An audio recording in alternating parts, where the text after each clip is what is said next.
Forte abraço para você ligado no Fox Sports, está no ar o show da NASCAR. Nosso time está reunido para falar da maior categoria do automobilismo norte-americano, que começou com tudo no último final de semana. Você vai ver tudo aqui no show da NASCAR, que tem esses destaques. 2 Big Ones marcaram a prova da Truck Series. Um deles na última volta. A Xfinity Series não teve nenhum grande acidente, mas terminou com este incrível duelo. E na Sprint Cup, um final sensacional. Vitória de Denny Hamlin por apenas 0,01 de segundo. Começou, o final de semana começou, o primeiro final de semana da NASCAR foi agitado. Eu tô aqui com o Sérgio Lago, Rodrigo Matar. Qual é o seu destaque? Tudo bem, Rodrigo Matar? Tudo ótimo, Hamilton, amigos que estão em casa, Sérgio Lago, que está aqui do meu lado. Um prazer estar de volta aqui com vocês. E óbvio que o destaque não podia ser outro que não essa chegada espetacular. Denny Hamlin, aos 35 anos, realizando um sonho que ele deixou numa cartinha quando era criança, dizendo que um dia ia ser campeão das 500 milhas de Daytona. Realizou esse sonho de infância. Grande história que você vai ver aqui com a gente no programa. Tudo bem, Sérgio Lago? Passamos juntos o final de semana com grandes provas, hein? É isso aí, Hamilton. Oi, Hamilton, oi, Matar, alô a todos que nos acompanham. Bom, o destaque teria sido aquele do Matar, né? Mas, tirando aquele, eu acho que a etapa da Truck Series foi muito emocionante. Independente dos Big Ones, a gente viu provas um pouco mais mornas da Xfinity Series, da Sprint Cup, mas a prova da Truck Series foi bem baixa disputa o tempo todo. E a gente começa com o destaque do Sérgio Lago. A etapa da Truck Series na sexta, dia 19, foi a mais movimentada do fim de semana. E no final, um piloto veterano, mas com uma equipe nova, garantiu seu lugar entre os 8 que disputarão o título nas últimas 7 provas da temporada. É isso aí, Hamilton. A gente vê o Johnny Salter, né? Continua com o mesmo patrocinador do ano passado, mas agora ele está no carro número 21. Ele competia no carro número 98 da ThorSport. Agora está com uma nova equipe. Ele havia largado na frente, na primeira fila. Ele escapou aí de um acidente. A gente vai ver ainda esse acidente depois. E se recuperou. Ele liderou 5 vezes na prova, para um total de 12 voltas lideradas. Essa foi outra salvada incrível do Johnny Salter, é a caminhonete verde ali, já não muito longe do final, e escapou do Big One, esse foi o primeiro Big One, e depois teve mais outro acidente ainda, em que ele escapou aí, foi a última relargada, né? Faltavam 2 para o final, não foi prorrogação, e ele conseguiu a vitória, acho que de maneira espetacular. O Ryan Truex é o piloto que está ali do lado direito, foi superado no finalzinho. Aí aconteceu esse outro acidente, que depois a gente vai falar dele, o outro Big One. Grande vitória para o Johnny Salter, que tem agora um lugar garantido já no Chase da Truck Series. É isso aí, vale lembrar, né, que essa é uma nova regra da NASCAR para essa temporada. Com essa vitória do Johnny Salter, ele classificação para o Chase e já está no Chase. Uma das outras regras, né, uma outra regra nova na Truck Series foi a bandeira amarela programada. Ela é acionada depois de 20 minutos em bandeira verde. Primeiro teste em Daytona e não terminou muito bem, a verdade é essa. Isso porque você tem ali o relógio 17:17 para o final e o relógio vai na regressiva. Aí, faltando 16, 15 segundos, foi quando aconteceu o acidente. E a bandeira amarela por tempo foi embora, né? Porque gerou uma bandeira amarela por acidente. Essa questão da bandeira amarela programada, eu acho que é um artificialismo, no meu entendimento, desnecessário para a NASCAR. Uma categoria que sempre foi pautada por ser... Por estar à frente das outras na questão do regulamento, usar desse artifício, ainda mais numa categoria tão legal quanto a Truck Series, eu não gostei. Particularmente, não foi do meu agrado. Essa confusão que você viu na entrada dos pits acabou sendo apenas um aperitivo. Faltando menos de 10 voltas para o final, 18 pilotos se envolveram no maior Big One do final de semana. Vamos ver. Não é a primeira vez, né, que a Truck Series inicia uma temporada com Big One. O ano passado foi logo no começo que quase dizimou o grid inteiro. E aí quem vem atrás não tem jeito, não tem, né, como escapar. Não tem como escapar. E aconteceu num toquinho do Timothy Peters, no número 17, no Cameron Haley. Cameron Haley foi o que saiu, mas ele havia sofrido o toque do Timothy Peters. Né? Exatamente. E aí, realmente, 18 carros, claro, alguns com envolvimento mínimo, né? Mas mesmo assim, um número impressionante, considerando que largam 32 É mais da metade do grid. Né? Foi mais da metade do grid e naquele momento era bem mais da metade dos que ainda estavam na pista. E ali os pilotos até tiveram sorte, né, de escapar. O Matt Crafton, com a sua tradicional picape amarela, foi um deles. Primeiro momento, sobe som do programa. Este foi o visual do Tyler Reddick na hora do acidente.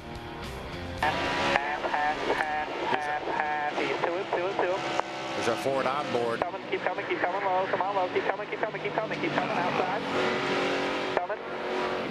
Offers out, come on low, come on.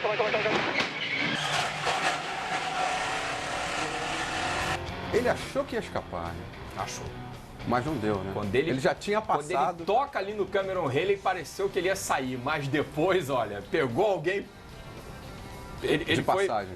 Ele foi pego de passagem por alguém e não teve jeito. É verdade. O segundo Big One, a gente já teve um gostinho dele quando vimos a chegada do Johnny Salter.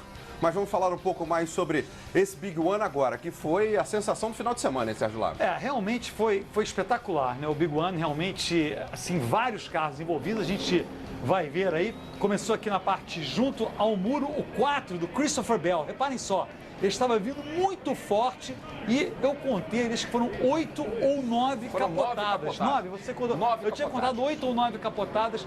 Impressionante, saiu inteiro do carro. Completamente bem o Christopher Bell, que estava fazendo uma boa prova. Ele está na caminhonete número 4 da equipe do Kyle Busch e é um dos candidatos ao título, mas infelizmente acabou desta maneira. Ele mesmo assim terminou na 16ª posição, apesar de acabar dessa maneira. Olha, eu contei aqui, realmente foram 9, hein? Se tivesse tido a 10ª, ele cairia na posição normal, de pé, mas não caiu. Uma das novidades este ano na transmissão da Truck Series foi o posicionamento de uma das câmeras na caminhonete do Matt Crafton. Veja só que visual. Durante a prova ficamos impressionados. Esse é o visual novo, olha aí, fantástico. A galera da mecânica ficou fissurada, né? Porque dá pra ver tudo ali por baixo. Ver as entranhas do carro da frente. O capô do off interior. Não tivemos essas imagens na Xfinity nem na Sprint Cup. Vamos esperar que tenhamos, né, nos próximos finais de semana. Agora vamos para a Xfinity Series. No sábado a vitória ficou com o velho conhecido Chase Elliott, campeão de 2014 e vice do ano passado. A Xfinity Series também correu em Daytona. As 3 categorias, né? O Chase Elliott fez uma boa prova. Ele liderou 19 voltas de 120, quer dizer, não é que tenha liderado tantas voltas assim. O Joey Logano foi quem liderou o maior número de voltas, mas ele se defendeu muito bem na parte final da prova. Isso foi muito importante para o Chase Elliott, que esse ano, evidentemente, a gente sabe, está competindo na Sprint Cup, vice do ano passado, né? E aí nesse final foi uma defesa incrível. Reparem só como o Logano ainda estava lá atrás ali, o carro branco, mas ele foi avançando e chegou no final em condições de disputar a vitória com o Chase Elliott. Inclusive o Chase Elliott ali claramente segurando o Logano, manobra totalmente legal. E o momento da emoção foi aí, ó, que o Logano abriu e começou a pressionar o Chase Elliott, mas o trabalho, eu falei durante a transmissão, um trabalho para mim brilhante de defesa do Chase Elliott. Ele defendeu, repare o trabalho. E a imagem é clara, dele, né? Com o trabalho, né, dele de braço para segurar o carro de evitar uma possível rodada. Enfim, um belo triunfo do Chase Elliott. Acabou sem combustível. Por isso a gente vê ele ali, não deu nem para dar aquela tradicional comemorada, queimando os pneus. Não fez o burnout. No final da prova, o Joey Logano quase tirou o Chase Elliott da corrida. Reparem só na câmera on-board do carro do Logano a agressividade do piloto da Penske. Isso gerou bastante confusão porque alguns defenderam o Logano, outros não. Pela situação criada. Veja que ele dá no lado, olha aí. O Logano tem um gosto especial para colecionar inimigos, né? Talvez esteja angariando mais um para o seu rol extenso. Agora o Chase Elliott, né? Mas faz parte do esporte, só que acho que o Logano precisa aprender a diminuir um pouco mais esse entusiasmo que ele tem mostrado em algumas disputas de posição na categoria. Eu não entendi o cumprimento depois, né? Ó, dentro do lado do teu carro. Talvez uma ironia, né? Tudo bem, não vamos nos estender muito, mas eu não vi assim, eu nem não gosto do Logano, não tenho nenhuma simpatia pelo Logano.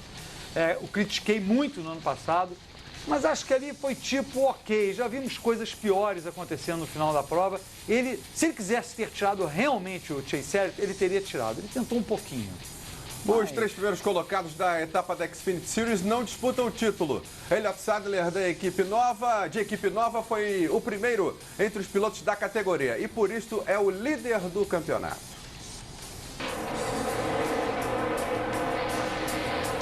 A gente vê aí o Elliott Sadler, que agora continua com o mesmo número 1, com o mesmo patrocinador, mas agora compete pela equipe de Dale Júnior. Pela JR. Pela JR Motorsports, que é a equipe do Dale Júnior. Ele trocou de equipe pelo 3º ano consecutivo. Ele era da Gibbs, ele foi para a Roush e agora tá, né? Não sei se foi consecutivo, ele ficou 2 anos na Roush, não ficou, não? Não lembro, mas acho que ele trocou assim de equipe muito nos últimos anos. Não, ele foi da Childress, da Gibbs, da Roush e agora da JR. Acho que ele ficou 1 ano na Roush realmente, mas ele trocou assim muito. Várias vezes. Vamos ver se é o ano dele, né? O maior acidente da prova envolveu 7 pilotos, entre eles o campeão da Truck Series do ano passado e também um dos favoritos ao título. Vamos ver esse acidente aí na Xfinity Series, na primeira etapa da temporada.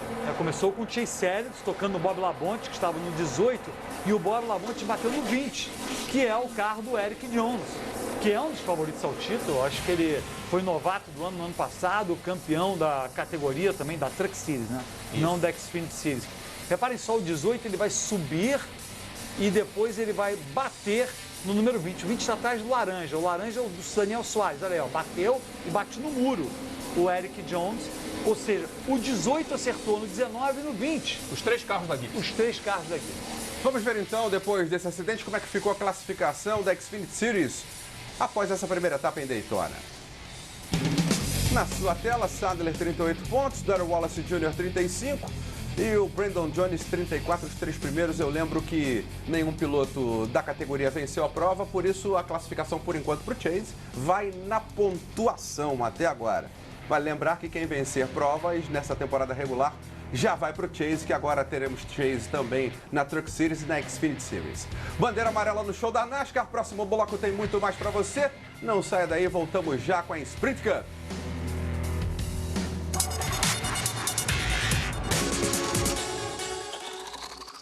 Você está no Fox Sports, show da NASCAR, e o papo agora é a Sprint Cup. Estou aqui com Sérgio Lago, Rodrigo Matar, para falar da maior categoria do automobilismo norte-americano. 500 milhas de Daytona terminaram sem um Big One, mas fizeram história. Denny Hamlin se tornou o 5º piloto a vencer a Sprint Unlimited e as 500 milhas do mesmo ano. Além disso, deu a primeira vitória da Toyota na prova de mais prestígio do calendário. O Hamlin foi excepcional, né? Ele tinha vencido o Sprint Unlimited, é fato raríssimo, você apontou ali, 5ª vez apenas que isso acontece, de ganhar essas 2 provas. O Sprint Unlimited foi no sábado anterior, né? Da semana anterior. Isso. E ele, na prova da Sprint Unlimited, ele venceu na tática, né? Até eu estava com o Rodrigo Matar. Fez apenas um reabastecimento ao longo da volta 22, de 75. E tem um detalhe, se envolveu no primeiro acidente da disputa, chegou a andar na última posição. Exatamente. Dessa vez, ele liderou o maior número de voltas. O problema é que a gente vê 2 voltas para o final. O Hamlin, na última parada, ele tinha trocado 4 pneus contra 2 dos outros pilotos e ficou preso lá atrás. Ele veio que nem um foguete, ele esperou a hora certa para ir para a segunda fila. E o carro 20 do Matt Kenseth, o amarelo, que ficou lá para trás, na disputa ele subiu e ficou para trás, vacilou o Matt Kenseth, na minha opinião. Ele foi embora e olhem só que absurda esta diferença. 1/100º de segundo. Muito pouco. Registre-se que não mesmo. É a menor da história. A menor da história da pista, mas não é a menor da história da NASCAR, é apenas a 6ª menor da história. 2 milésimos entre o Rick Craven e o Kurt Busch numa prova em Darlington, em 2003. Aliás, a última vitória da Pontiac na categoria, selando aí a primeira vitória da Toyota. Ganharia de qualquer forma, tanto com o Truex quanto com o Denny Hamlin.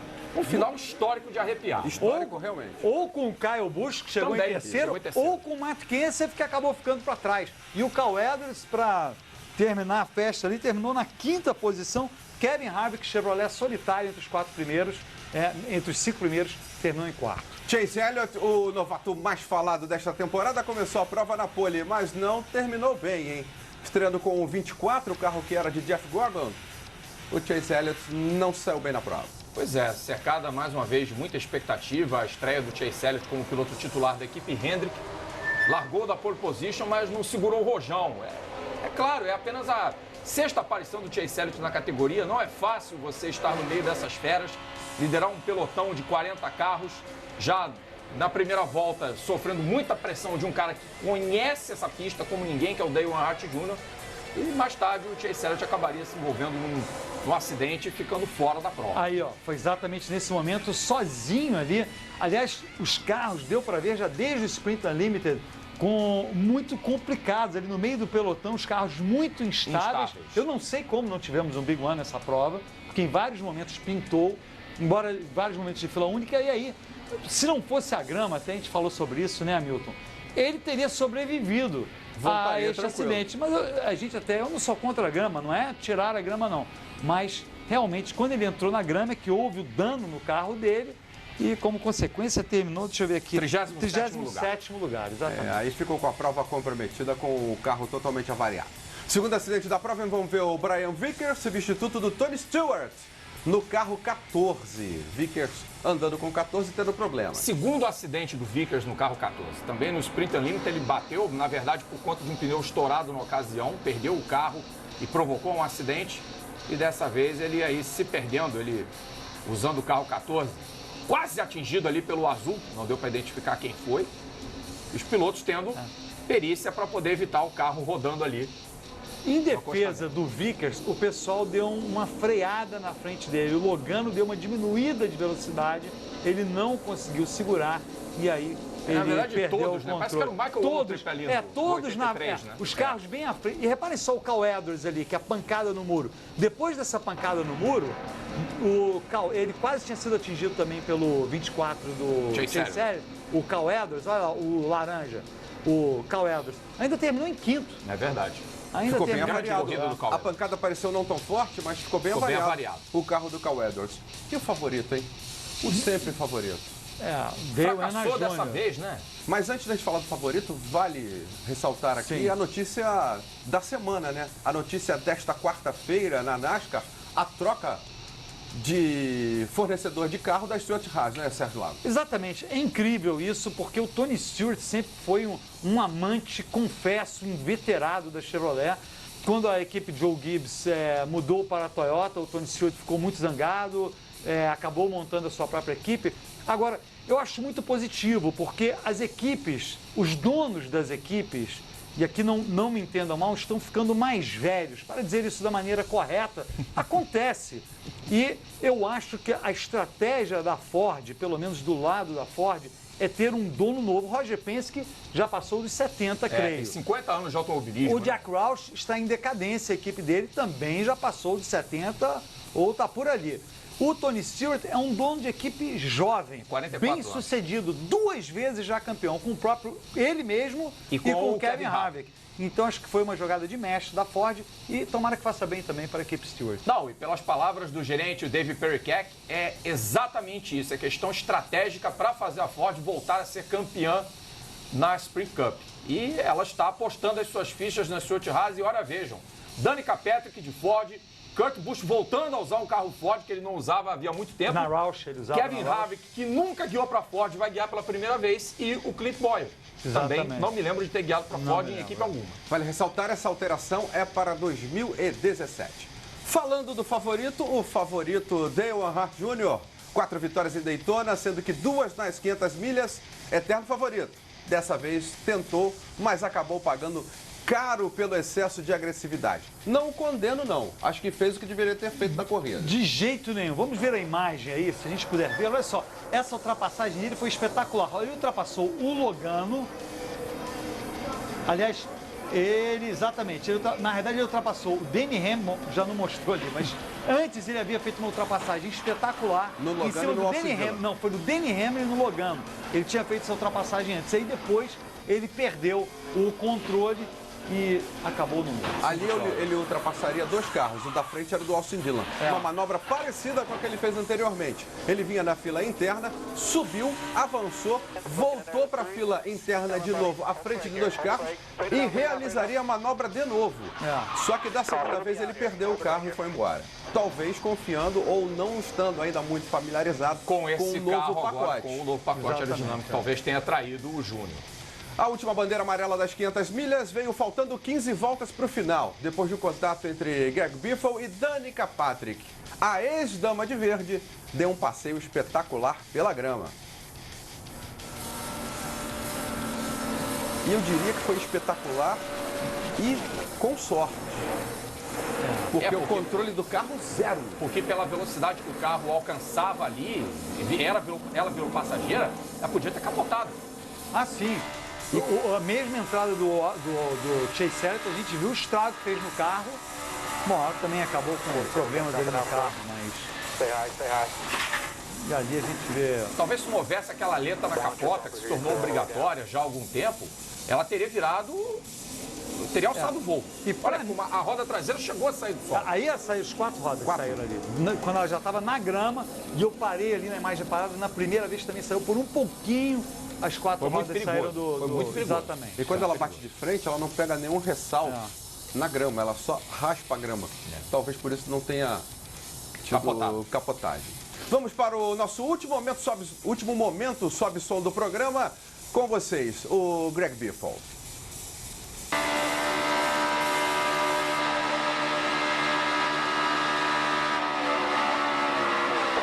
Dropping out front. Stay high, stay high. One on your bumper here, you clear all the way down. Detalhe é que durante a corrida, né, Sérgio Lago, após esse acidente, recuperaram uma imagem, eles entraram juntos, foram apresentados juntos. Na apresentação, exatamente. E aí na pista, ironia, hein? Na pista. Eles largaram na mesma fila. A coisa por isso pegou. a apresentação é do fila por fila. Depois de tudo isso, ficou assim a tabela da Sprint Cup após a primeira etapa em Daytona. Vamos ver. Denny Hamlin, com a primeira vitória, já está no Chase. Martin Truex Jr. em segundo, Kyle Busch, Kevin Harvick, Cal Edwards fechando o top 5. Sente a falta de alguém já aí, Sérgio Lago? Jeff Gordon. Ah, cadê o Jeff Gordon? Jeff Gordon. Mas tudo bem. Não mais, só na cabine do Fox Sports. Aliás, solto, né? Muito bem na transmissão. Excelente, né? Do Fox Sports. Do ramo, Jeff Gordon. Próxima etapa da Sprint Cup será em Atlanta, que assim como Daytona é uma pista tradicional da NASCAR.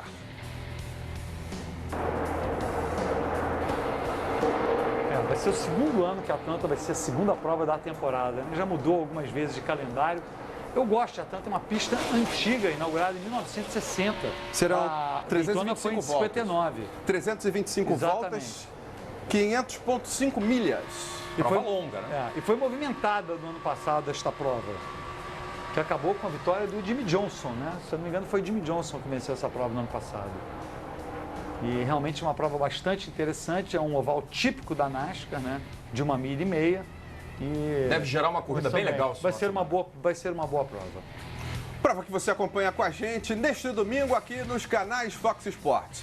O papo agora é o bolão da NASCAR. Agradecemos você que participou com a gente. Sucesso total, hein? Mais de 1.200 fãs deram seus palpites para a primeira rodada. E este é o primeiro resultado até agora. 46 apostadores com 45 pontos, 11 apostadores com 40 pontos até agora. A equipe do programa, eu sou o 222 com 37 pontos. O Sérgio Lago vem na posição 576 após 58 semanas, 395 dias. Sérgio Lago deixando a lanterna da competição. Depois vem o Thiago Alves, 644 pontos. Rodrigo Matar, o bicampeão, é o número 790. Palpites para Atlanta, nossa próxima etapa. Rodrigo Matar, qual é o seu palpite? Sim, senhor. Vamos começar com o palpite para Atlanta. É Martin Truex Jr., número 78.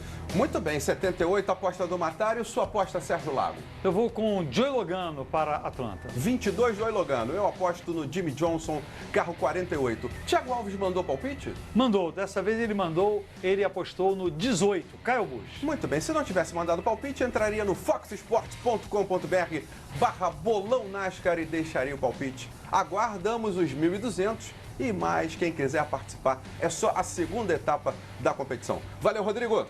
Valeu, Hamilton. Valeu, Sérgio Lago. Valeu, Hamilton, obrigado. Fique ligado, provas da NASCAR nesse final de semana você só acompanha aqui no canal da NASCAR, no Fox Sports. Até lá.